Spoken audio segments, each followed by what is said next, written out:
AG ನ್ಯೂಸ್ಗೆ ಸ್ವಾಗತ. ರಾಷ್ಟ್ರೀಯ ಹೆದ್ದಾರಿಯನ್ನ ದಾಟ್ತಾ ಇದ್ದ ಜಿಂಕೆಯೊಂದಿಗೆ ಕಾರು ಡಿಕ್ಕಿ ಹೊಡೆದ ಪರಿಣಾಮ ಚುಕ್ಕಿ ಜಿಂಕೆಯೊಂದು ಸಾವನ್ನಪ್ಪಿದ ದುರ್ಘಟನೆ ಜರುಗಿದೆ. ಚಾಮರಾಜನಗರ ಪಟ್ಟಣದ ನಂಜನಗೂಡು ನಡುವಿನ ರಾಷ್ಟ್ರೀಯ ಹೆದ್ದಾರಿಯಲ್ಲಿ ಚುಕ್ಕಿ ಜಿಂಕೆಯೊಂದು ರಸ್ತೆ ದಾಟ್ತಾ ಇದ್ದಂತೆಯೇ ವೇಗವಾಗಿ ಬರ್ತಾ ಇದ್ದ ಕಾರೊಂದು ಜಿಂಕೆಗೆ ಡಿಕ್ಕಿ ಹೊಡೆದ ಹಿನ್ನೆಲೆ ಜಿಂಕೆ ಸಾವನ್ನಪ್ಪಿದೆ.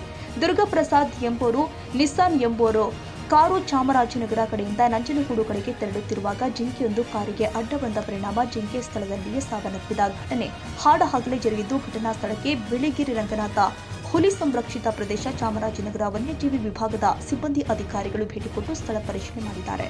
ಈ ವೇಳೆ ಜಿಂಕೆಗೆ ಡಿಕ್ಕಿ ಹೊಡೆದ ವಾಹನವನ್ನು ಅರಣ್ಯ ಅಧಿಕಾರಿಗಳು ವಶಕ್ಕೆ ಪಡೆದುಕೊಂಡು ಹೆಚ್ಚಿನ ತನಿಖೆಯನ್ನು ಕೈಗೊಳ್ಳಲಾಗಿದೆ ಅಂತ ಸಹಾಯಕ ಅರಣ್ಯಾಧಿಕಾರಿಗಳು ಮಂಜುನಾಥ್ ತಿಳಿಸಿದ್ದಾರೆ.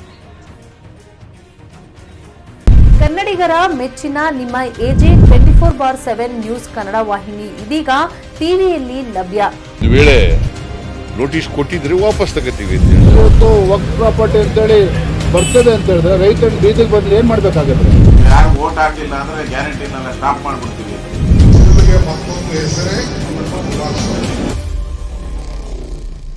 ಕರ್ನಾಟಕ ಮತ್ತು ದೇಶ ವಿದೇಶ 360 ಡಿಗ್ರಿ ಸುದ್ದಿ ಹಾಗೂ ಉತ್ತರ ಕರ್ನಾಟಕ, ಬೆಳಗಾವಿ, ಬಾಗಲಕೋಟೆ, ಧಾರವಾಡ, ಹಾವೇರಿ, ಗದಗ, ಬಿಜಾಪುರ ಜಿಲ್ಲೆಯ ಕ್ಷಣ ಕ್ಷಣದ ವಿವರವನ್ನ ಪಡೆಯುವುದಕ್ಕೆ ಎಜೆ 24/7 ನ್ಯೂಸ್ ಕನ್ನಡ ವಾಹಿನಿಯನ್ನ ಲೈಕ್ ಮಾಡಿ, ವಿಡಿಯೋಗಳನ್ನ ಶೇರ್ ಮಾಡಿ, ಕಮೆಂಟ್ ಮಾಡುವ ಮೂಲಕ ನಮ್ಮ ವಾಹಿನಿಗೆ ಸಹಕಾರ ನೀಡಿ ಮತ್ತು ಚಾನೆಲ್ ಅನ್ನ ಸಬ್ಸ್ಕ್ರೈಬ್ ಮಾಡಿ.